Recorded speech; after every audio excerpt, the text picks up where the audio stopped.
participar desta discussão, desse seminário, parabenizar a associação, ao sindicato, que tem feito uma luta que tem que se espraiado pelo Brasil inteiro e que tem feito história.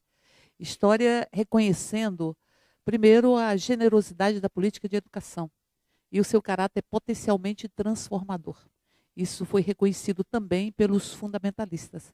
Por isso, neste último período, com o crescimento do fundamentalismo e as suas expressões dentro do Congresso Nacional, nós vamos ver também um olhar muito especial de combate ao caráter potencial de transformação das próprias escolas.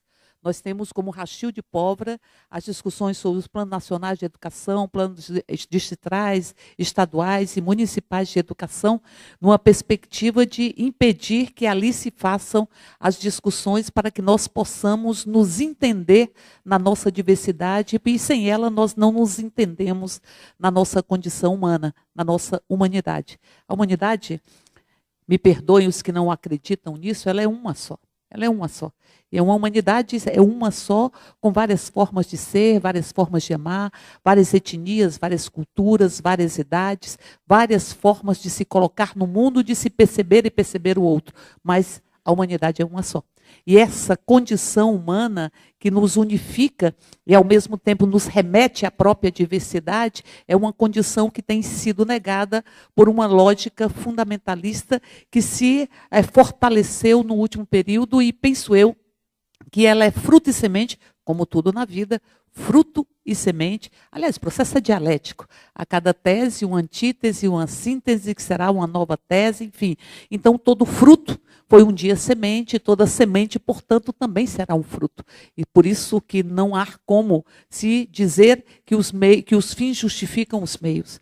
Porque o que é fim hoje será meio amanhã. E nós vamos, então, nessa construção de espiral, nessa construção dialética da própria vida. E este fundamentalismo, ele é fruto de relações sociais que se empobreceram e, ao mesmo tempo, ele é semente do recrudescimento da lógica reducionista do próprio ser humano. O preconceito, ele nunca é fruto da percepção, da consciência crítica. O preconceito, ele é imposto. Ele é assumido como uma totalidade. E ao ser assumido e se assumir como uma totalidade, ele impede o processo reflexivo numa sociedade que tem muita dificuldade de refletir. Nós temos uma profunda preguiça analítica, até porque é uma sociedade que tem muitas dicotomias. Nós temos uma mensagem que invade todos os lares, todos os dias na nossa sociedade, que diz: consuma para eu te respeitar. Consuma para eu te respeitar. E uma sociedade que não dá o direito de consumir. São mensagens antagônicas que estão todos os dias se impondo ou sendo impostas e que contam com o aparelho ideológico do Estado, dos mais profundos, que é coisa recrudescida nos últimos tempos, que é a verdadeira opressão midiática que nós temos. Nós temos uma mídia que não só captura a percepção política da própria vida, mas captura o sagrado, captura o desejo, impõe e derrama os desejos. Desejo é condição de gente, é construção humana. Só os seres humanos constroem os seus próprios desejos e são naturais e nos lembram a nossa própria humanidade, os nossos desejos, porque somos seres querentes, posto que somos seres faltantes. Aí, me lembrando o mito de Eros, quando havia um ser muito feliz, com duas cabeças, com 4 membros, enfim, um ser feliz porque era completo e pleno.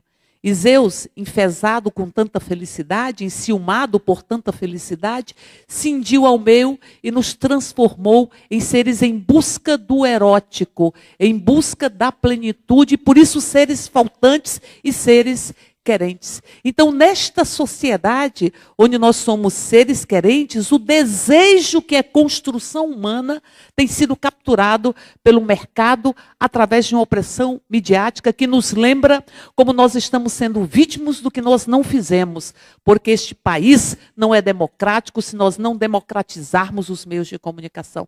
Se nós continuarmos com os meios de comunicação que se derramam todos os dias nas nossas casas, capturando o sagrado desejo, a percepção da vida, a percepção capturando a nossa capacidade reflexiva. Então, nós temos uma sociedade que tem sofrimento psíquico. É uma sociedade que estimula o sofrimento psíquico. Por isso, os meninos que estão em situação de conflito com a lei, eles o estão para seguir um ditame que é derrubado e derramado nas suas casas todos os dias.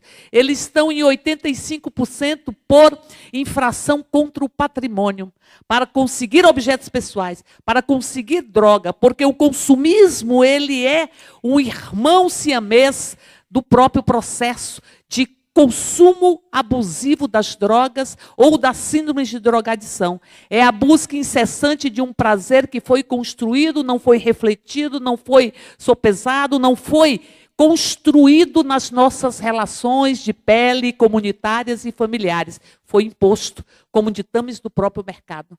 Por isso que são inesgotáveis. Inesgotáveis. E essa busca da plenitude que se vem através das drogas é a busca de uma plenitude que não se realiza de forma permanente. É a mesma coisa do consumo. O consumo, ele é inesgotável. Se hoje se consome isso, amanhã é outra coisa, e é outra coisa, e é outra coisa. Se hoje é a boneca Barbie, amanhã é o marido da Barbie, o namorado da Barbie, o filho da Barbie, a banheira da Barbie, e é inesgotável. Porque ele tem que manter o frenesi da felicidade bicada, do prazer, dos ditos do prazer bicado. E nesta sociedade tem sofrimento psíquico. Tem sofrimento psíquico. E a sociedade com sofrimento psíquico e com dificuldades e precariedade nas políticas públicas, ela vai gerar fundamentalismo.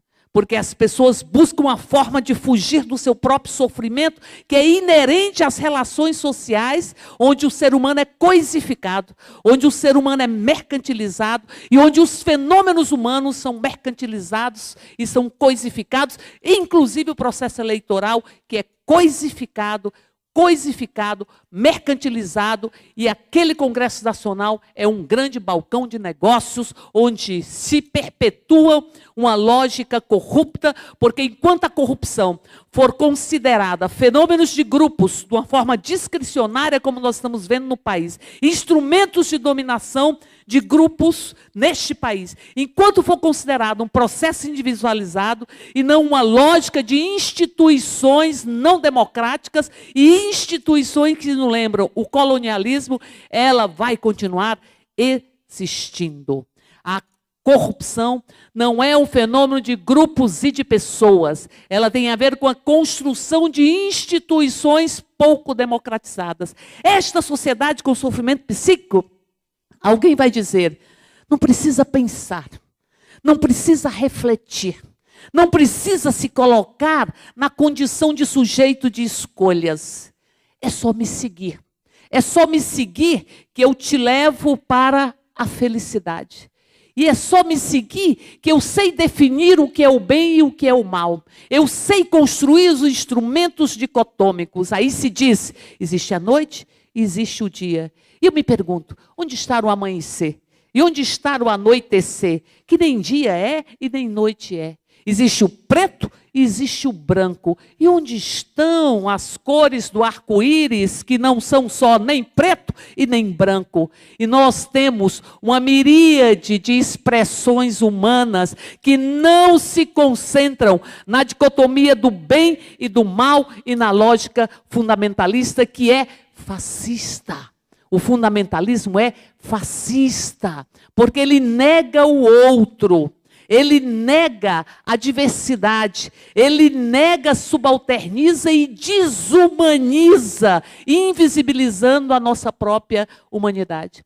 Nós temos pelo menos 3 tipos de fundamentalismo que estão na Câmara. Nós temos o fundamentalismo patrimonialista, daqueles que dizem que o patrimônio é o sentido da própria vida e que é preciso retirar direitos de trabalhadores e trabalhadoras porque o meu lucro é incessante.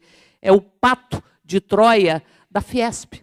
É um pato de Troia, que é a busca de retirar direitos dos trabalhadores e trabalhadoras pelo projeto de terceirização, pela desconstrução das NRs, pelo legislado subalternizado ao negociado. Ou seja, as mesas de negociações serão poderosas e poderão rasgar a CLT e poderão rasgar a Constituição, porque elas serão ditas como os fundamentos básicos das nossas próprias existências enquanto trabalhadores e trabalhadoras.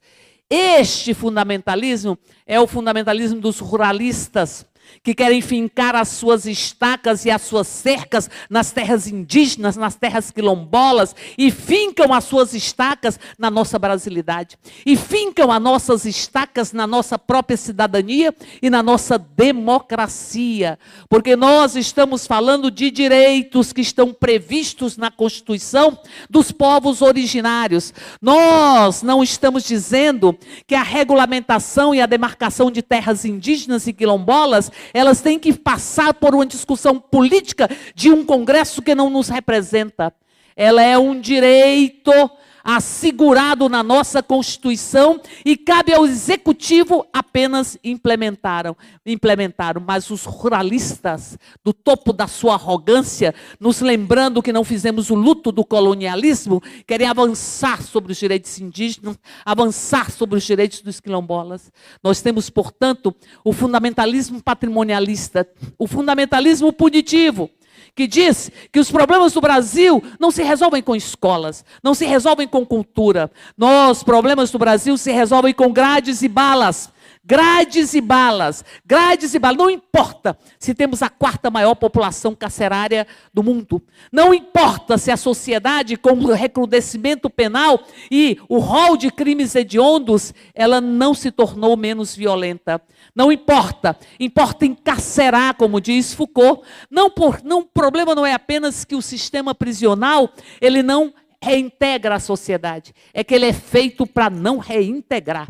Ele é feito para apartar. Ele é feito para invisibilizar. Ele é feito para alimentar a preguiça analítica que faz com que grande parte da sociedade, que sabe que o sistema carcerário não reintegra, quer colocar lá os meninos de 16 anos, depois de 14, depois de 12, e o relator da PEC 171, que não tem esse número à toa, a PEC 171, da redução da maioridade penal, ele chegou a dizer que há que se identificar na concepção se o menino será bandido ou não, e ali já tem que ter atuação do Estado. No útero, vai se identificar se ele é bandido ou não, como se as pessoas nascessem bandidas ou se as pessoas nascessem não bandidas. Este fundamentalismo punitivo impôs uma agenda no Congresso Nacional que tudo é recrudescimento penal.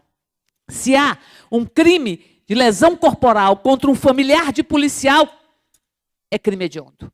E aí nós vamos construindo o crime hediondo como uma norma e a exceção é o que não é hediondo. E vamos alimentando uma sede da sociedade de ter acesso às ruas e às noites e não ter medo de sair nas ruas e nas noites. E vai se alimentando e respondendo a este sentimento com as propostas fast food de recrudescimento penal. E por fim nós temos o fundamentalismo religioso, que quer romper a laicidade do Estado e que incomoda a escola. Mas como incomoda a escola? Porque a escola é política de gente inteira.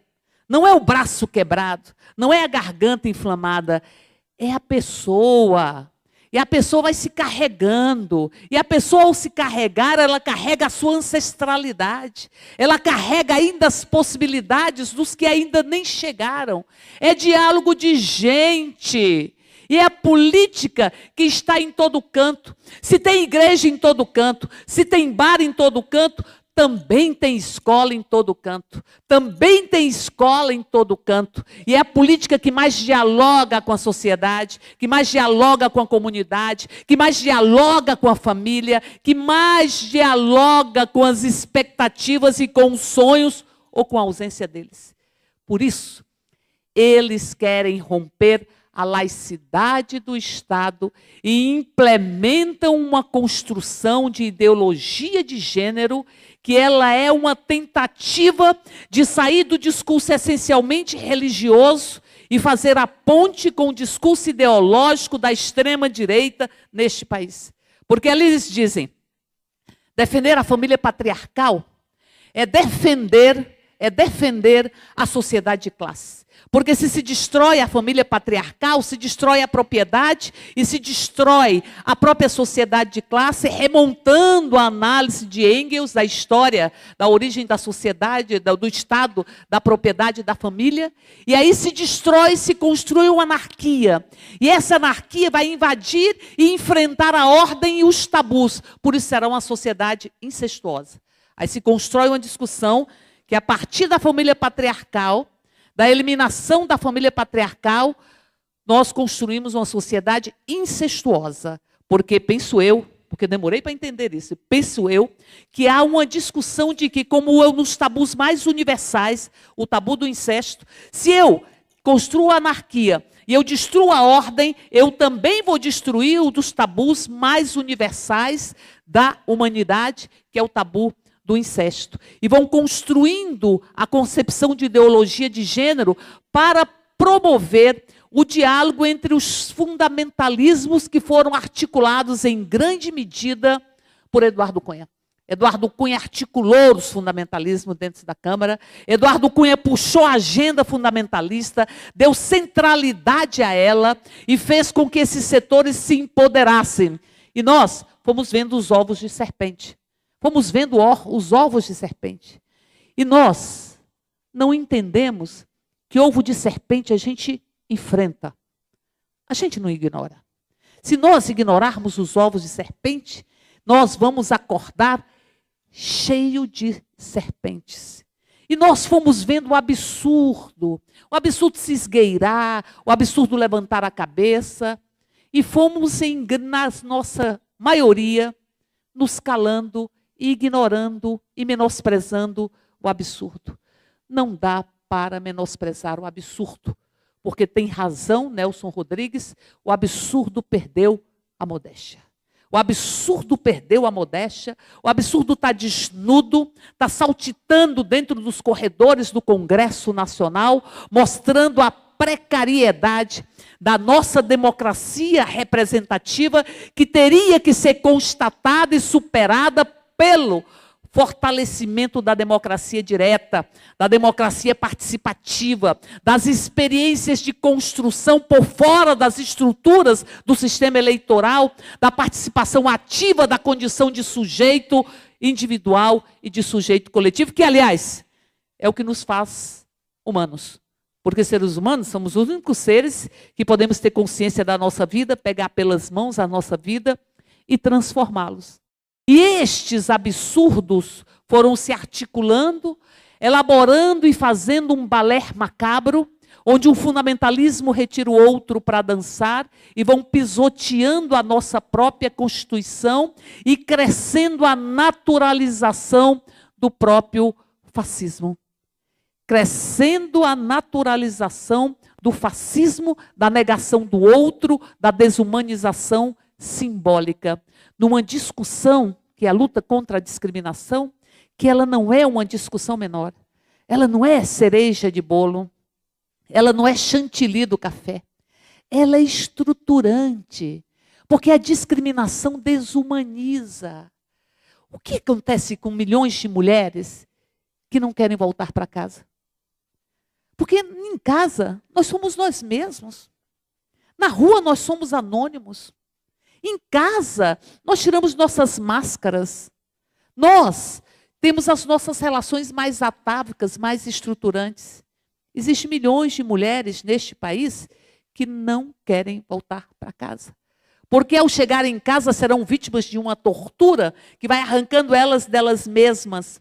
E elas vão se esvaziando enquanto pessoas e vão se transformando no espelho do desejo do outro. Estão sendo desumanizadas. Desumanizadas. Como estão sendo desumanizados a população LGBT, onde se quer que estejam, vivendo a sua condição humana dentro de um armário. No armário ninguém vive a nossa humanidade. Em armários ninguém vive a humanidade. É como se a sociedade, do topo do seu patrimonialismo cultural, patrimonialismo real, dissesse: não, esta é a parte que te cabe neste latifúndio. A alguns, a prisão. A outros, os manicômios. A outros, os armários. Esta é a parte que te cabe neste latifúndio. São processos de desumanização simbólica. E essa desumanização, ela precede uma desumanização literal. Esses quase 60 mil brasileiros e brasileiras que morrem todos os anos vítimas de violência, esses brasileiros e brasileiras, na sua grande maioria jovens e jovens negros, extermínio de uma geração, é a reedição dos holocaustos, que o Brasil teima em não reconhecê-los, porque não reconhecemos o holocausto dos navios negreiros, o holocausto dos manicômios. Nós temos manicômios como o de Barbacena, que assassinaram 60 mil pessoas, onde ali a maioria das pessoas que estavam naquele manicômio não tinham sofrimento psíquico ou transtorno mental.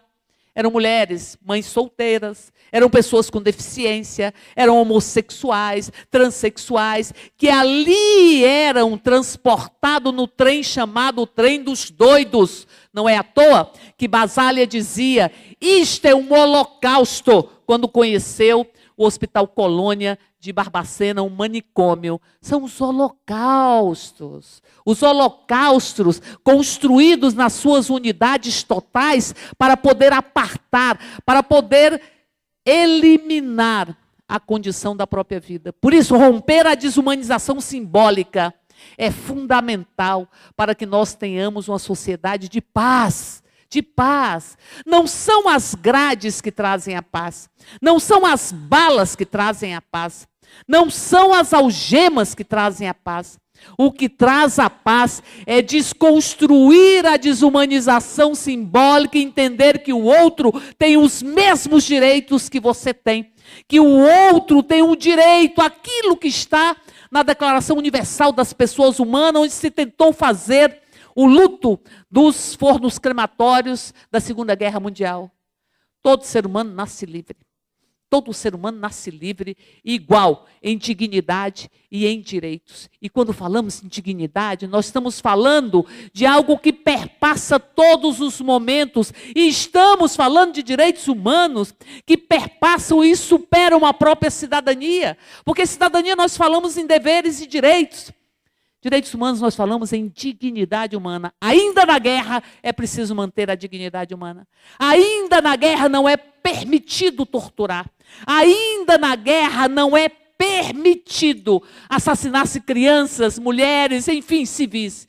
Ainda na guerra os princípios dos direitos humanos, eles têm que ser preservados. Isso é estruturante e deveria estar na agenda nacional. E nós fomos nos esgueirando, nós fomos nos desviando, nós fomos nos calando, na nossa grande maioria, inclusive no nosso próprio governo, colocando na mesa de negociação o Escola Sem Homofobia, colocando na mesa de discussão a campanha para os profissionais dos sexos, negando a nossa própria humanidade, porque me perdoem os fundamentalistas, a homossexualidade sempre existiu e sempre existirá. Já foi encarada de várias formas diferentes, mas sempre existiu e hoje é uma expressão da sexualidade que se caracteriza na liberdade de orientação sexual e na liberdade de identidade de gênero. Como eu posso permitir que haja um projeto de decreto legislativo para que as pessoas, para que o Congresso possa revogar o decreto da presidenta Dilma de assegurar o nome social. O que nós estamos falando? Do nome. Do nome. Do nome. Nós estamos falando que existem identidades que não correspondem ao corpo que nós temos. E que é preciso libertar o corpo. E que é preciso se apropriar do corpo. O corpo não pode ser algo que te constrange, que te humilhe, que te diminui. Aí tem um relato da mulher trans que ocupa um cargo até hoje no Ministério dos Direitos Humanos, que ela dizia: eu não conseguia me ver. Eu não conseguia me ver. Eu fugia dos espelhos, das vitrines. Eu fugia dos espelhos das vitrines. Eu só conseguia me ver pelos meus olhos. Eu não conseguia ver meu corpo, porque ele me negava a minha identidade. Veja, o que é você ter um corpo que não te pertence e você dizer que você não tem que ter um nome que corresponde à sua própria identidade. Você não tem que ter um nome que te nega enquanto pessoa. Não temos que repetir a história do João Neri e fizemos um projeto, eu, Jean Willis, de identidade de gênero, que resgata, é projeto João Neri, que teve que morrer para poder viver. Para poder viver. Que teve que se registrar como homem, com o nome masculino, e negar o seu curso superior, porque vinha com outro nome, e negar toda a sua história. Morrer para viver. Morrer para se assumir e libertar a sua identidade de gênero. Como é possível compreender e estimular tanto sofrimento desnecessário? Tanto sofrimento desnecessário. Desses que querem os seres humanos em armário, que se aliam com que querem os seres humanos nos manicômios, que querem os seres humanos nas prisões. Nós não queremos a sociedade onde o direito à cidade não nos pertença. Nós temos 3 grandes lutas nesse momento. A luta pelo direito de ser numa sociedade que coisifica, que nos transforma em mercadoria. É extremamente revolucionário. Extremamente revolucionário. Mais do que era há 40 anos atrás. O direito de amar, numa sociedade que se indigna com um beijo, que não liberta o beijo e tende a naturalizar a própria violência, que, aliás, é espetacularizada. Há uma espetacularização da violência que, penso eu, talvez para que a gente não perceba as violências cotidianas que nos atingem. As violências que vão nos deixando marca, que vão correndo a nossa cidadania e que nós vamos ignorando. A espetacularização da violência, ela constrói sentimentos, porque não há inocência nos discursos.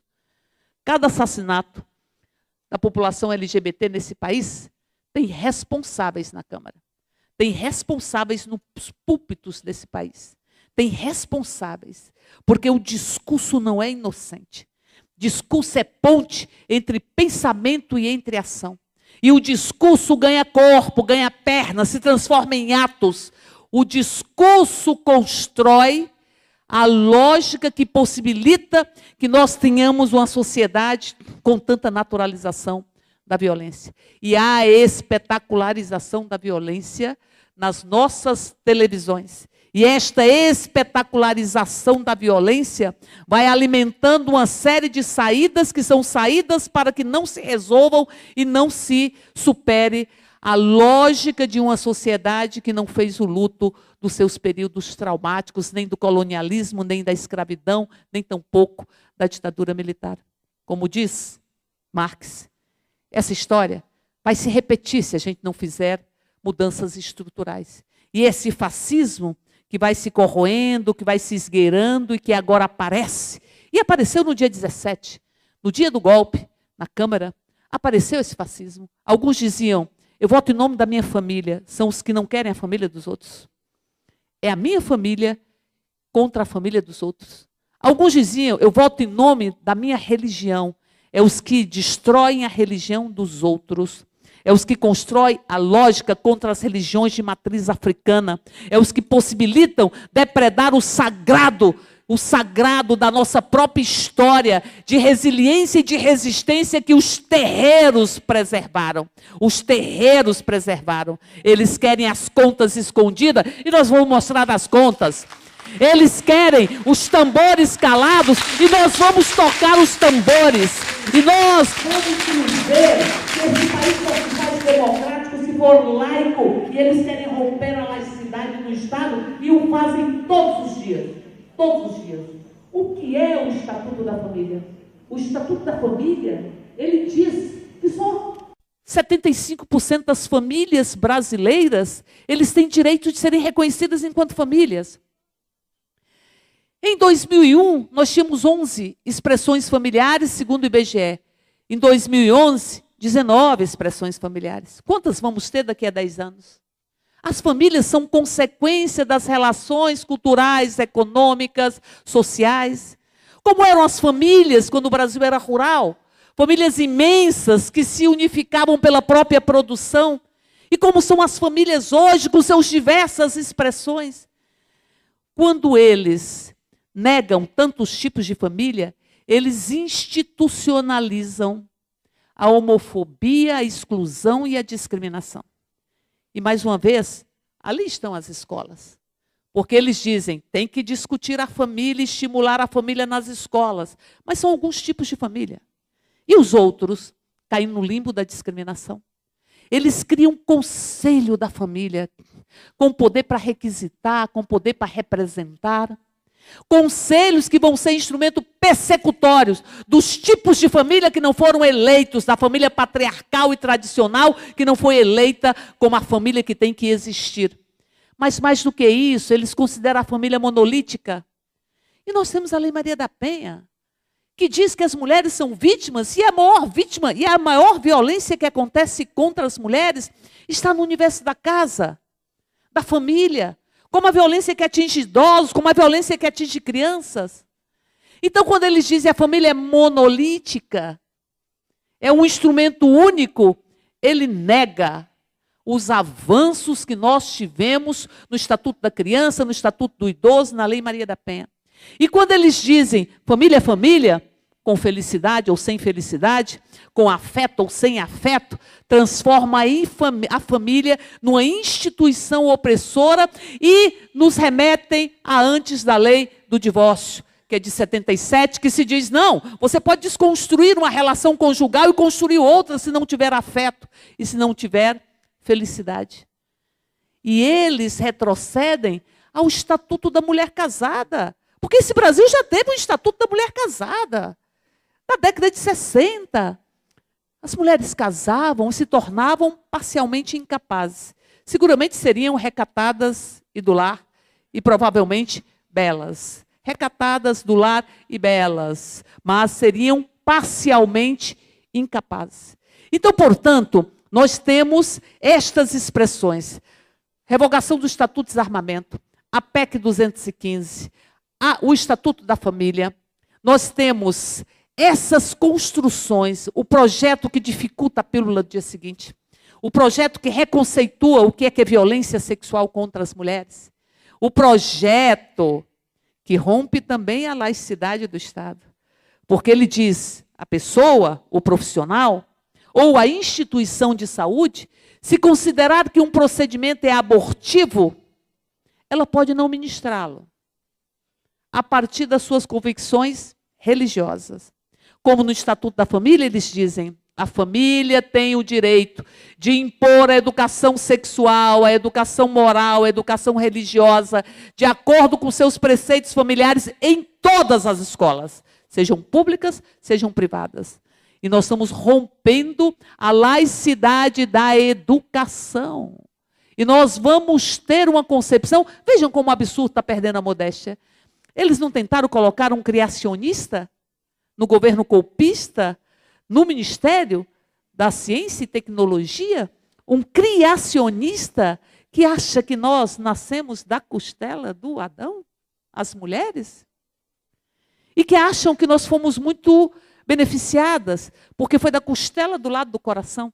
Então, não é qualquer costela, é a costela do lado do próprio coração.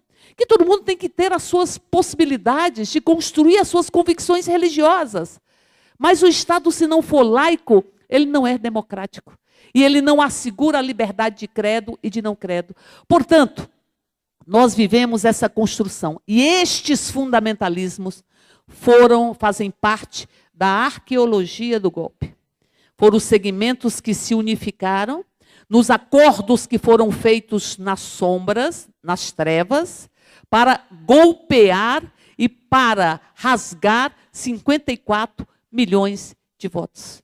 Tenho uma convicção de que nós temos que estimular a democracia direta, a democracia participativa, até porque as conferências, em grande medida, se burocratizaram.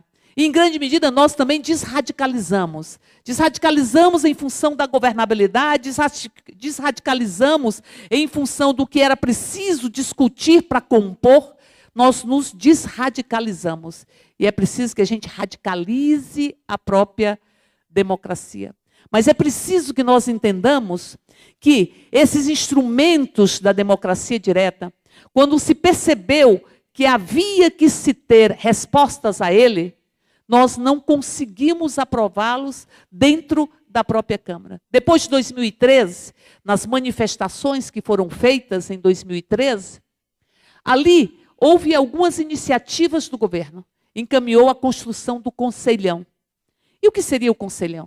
O Conselhão era a unificação de todos os conselhos, e nós romperíamos as caixinhas que nós vamos ter que romper, porque a história nos exige. Os movimentos ou se unificam, ou nós vamos amargar as expressões mais profundas de fascismo. Os movimentos das mulheres têm que ter relação com o movimento de liberdade religiosa, com o movimento do LGBT, com o movimento dos trabalhadores, ou nós organizamos um grande movimento em defesa dos direitos, o mais amplo possível, ou eles vão nos arrancar os direitos, porque a democracia é a mãe de todos os direitos. E se há ruptura democrática, todos os direitos estão ameaçados. E digo para além disso, que as vozes fascistas, elas estavam contidas pelo peso da democracia. Com a ruptura democrática, vem aquilo que Freud chama do retorno do reprimido.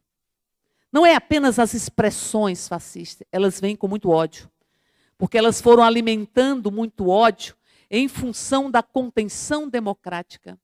Elas foram caladas, silenciadas, contidas em função da democracia. O rompimento democrático faz com que nós tenhamos muitas expressões. E bem que eles querem calar nossas vozes, né?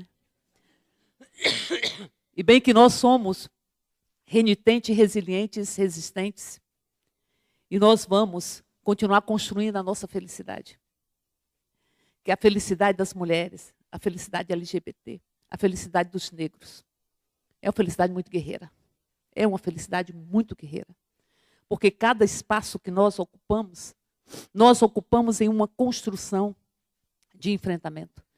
E eles perceberam a unidade do Conselhão e começaram a dizer que aquilo era uma reedição dos soviets, da Revolução Russa, ou da lógica bolivariana, ou da lógica cubana, e destruíram. A presidenta Dilma também encaminhou a Assembleia Constituinte Exclusiva para discutir a reforma política.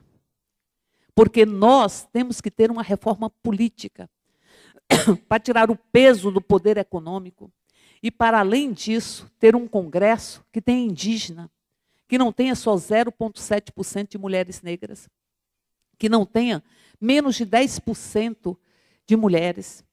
E menos de 10% de mulheres é menos do que nos países onde as mulheres usam burcas, como se tivéssemos as nossas burcas e as nossas mordaças invisíveis. Portanto, é preciso potencializar a democracia para resistir o próprio golpe, nos articularmos em uma grande frente e rede, porque a rede ela pressupõe uma unidade, mas ela pressupõe o reconhecimento da diversidade, para que nós possamos dialogar com as belíssimas expressões de movimento que nós estamos tendo, pelo direito de ser, pelo direito de amar, pelo direito à cidade. Pelo direito à cidade. Quando as pessoas ocupam o Ministério da Cultura, elas estão ocupando pelo direito da cidade. Quando ocupam Estelita, em Recife, é pelo direito à cidade. Para dizer, essa cidade, esse chão nos pertence e nós o queremos público e não submetido à exploração imobiliária ou submetido às oligarquias. E neste sentido, eu encerro apenas lembrando, nós precisamos combater o golpe e dizer, não há pacto nacional sobre os escombros da democracia. Esses que aí estão são abutres da democracia. Fizeram seus acordos e vão pagar, e este governo golpista vai ter que pagar a fatura da Fiesp, que são os direitos dos trabalhadores, a fatura dos fundamentalistas religiosos. Por isso está se dizendo, o ministro da Saúde, que quer fazer uma grande discussão sobre o aborto com os religiosos, vai ter que pagar a fatura dos acordos que foram feitos nas trevas e que não são abarcados pela luz da República e da própria democracia. Esse ministério é uma expressão disso. É um ministério que é uma capitania hereditária pós-moderna. Cada um pegou o seu nicho, o seu território, o seu espaço e ali faz a política que acha necessário dentro dos grandes acordos coordenados por Eduardo Cunha, que ainda é quem manda na Câmara Federal. Eduardo Cunha, que está por trás de todas estas construções. E digo que é o acordo e o ministério das casacas e das bengalas. É o pacto oligárquico com os fundamentalistas, com os interesses patrimonialistas, com os atores que construíram este próprio golpe. Ruptura democrática faz surgir o fascismo. Isso para que nós tenhamos noção do que nós vamos enfrentar. Eles acabaram com a CGU, subalternizaram a CGU, acabaram com o Ministério da Cultura, colocaram no subsolo o Ministério dos Direitos Humanos e vão corroendo as políticas que nós conquistamos com muita dor. Não há nenhuma conquista nesse país que não contou com a dor de brasileiros e brasileiras. Mas não há nenhuma conquista nesse país que não contou com a nossa capacidade de nos mobilizarmos, de nos colocarmos em movimento, com a nossa luta e com a nossa própria esperança. Estes são os desafios que a história nos impõe neste momento, para que nós possamos desempoderar o que foi empoderado com o próprio golpe, que são os segmentos fundamentalistas que já vinham em um processo de articulação. Quando o governo tentou e vetou a retirada de 10% da multa do FGTS e fez algumas medidas, também o fez sem articulação social. Também o fez sem articular com o movimento social. Também o fez sem considerar que a governabilidade ela não é um fim em si mesma. Ela é um meio para que você possa continuar transformando o próprio país e só nós o vamos fazer com a sociedade viva. Por fim, eu vou encerrar com alguns poetas. Um deles que disse, e aqui já foi dito isso, que o correr da vida às vezes embrulha tudo. E que a vida é mais ou menos assim. Diz Guimarães Rosa, ora aperta, ora afrouxa, ora esquenta, ora esfria, ora inquieta, e depois se aquieta. Mas o que a vida exige de nós é coragem. E coragem nós temos. Quanta coragem tem as mulheres? Contra a coragem tem aqueles que ousam dizer o nome do amor, como diz Oscar Wilde, e que ousam libertar o beijo, e que ousam expressar os afetos, e que ousam desconstruir os armários e ter a liberdade da existência humana. Quanta coragem que tem os negros que foram vítimas de tantos holocaustos e tanta desumanização. Quanta coragem tem aqueles que hoje vivem uma reforma psiquiátrica que desconstruiu os manicômios e que de ponta a ponta saíram defendendo a coordenação de saúde mental e contra o Valêncio e diziam, para o manicômio eu não volto nunca mais. Como eu lembro da fala do Zé Alves. O Zé Alves, que hoje é coordenador de um grupo de saúde mental, o Zé Alves passou 2 anos em um manicômio. E ele dizia, em 2 anos, eu morri várias vezes. Em 2 anos, eu não tinha água. Em 2 anos, eu não era considerado nada. Se alguém acha que vai me tirar o que nós conquistamos de liberdade, de eu poder aqui ser escutado e falar e ter minha voz escutada. Portanto, estes movimentos e essa coragem de tantos Zé Alves, nos lembra que se nós somos filhos das casas grandes e senzalas, nós também somos filhos de Margarida Alves, também somos filhos de Nise da Silveira, também somos filhos de Zumbi dos Palmares. Nós carregamos muita capacidade de resistência. Por isso, falo de um outro poeta que diz: faz escuro, mas eu canto.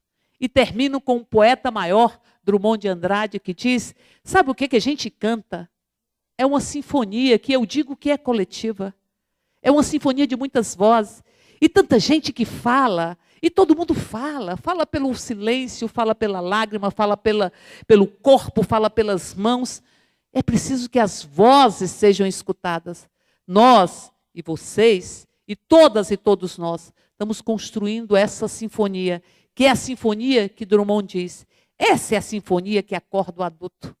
E ela tem a capacidade de adormecer a criança. Portanto, aos golpistas, aos fascistas, aos que querem pisotear os nossos direitos, rasgar a nossa Constituição, rasgar o direito de sermos, rasgar a brasilidade deste país, rasgar a nossa negritude, rasgar a nossa condição indígena, rasgar tudo isso que nós arrancamos com muita luta, nós vamos dizer, como aqui também já foi dito, fascistas, golpistas, não passarão. Fascistas, golpistas, não passarão. Fascistas, golpistas, não passarão.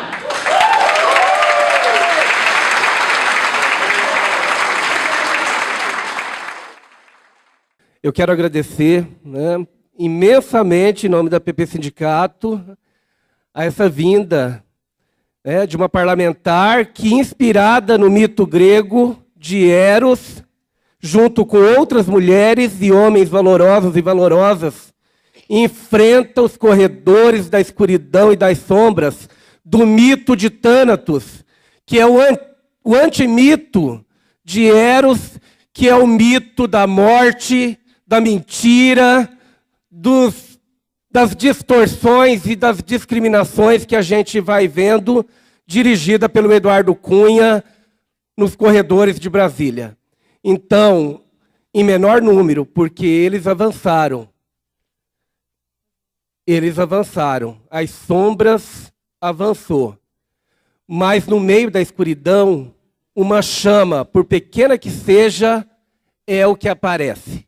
E aí a gente tem mulheres como a Érica e tantas outras e outros, inspirados no mito de Eros, trazendo vida, trazendo a pedagogia da felicidade para a gente superar esse período de obscurantismo e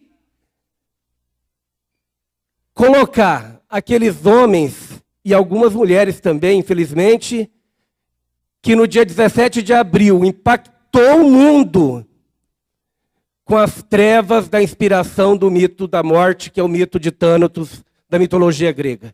Parabéns. Seja sempre muito bem-vinda. E essa é a escola que a gente precisa.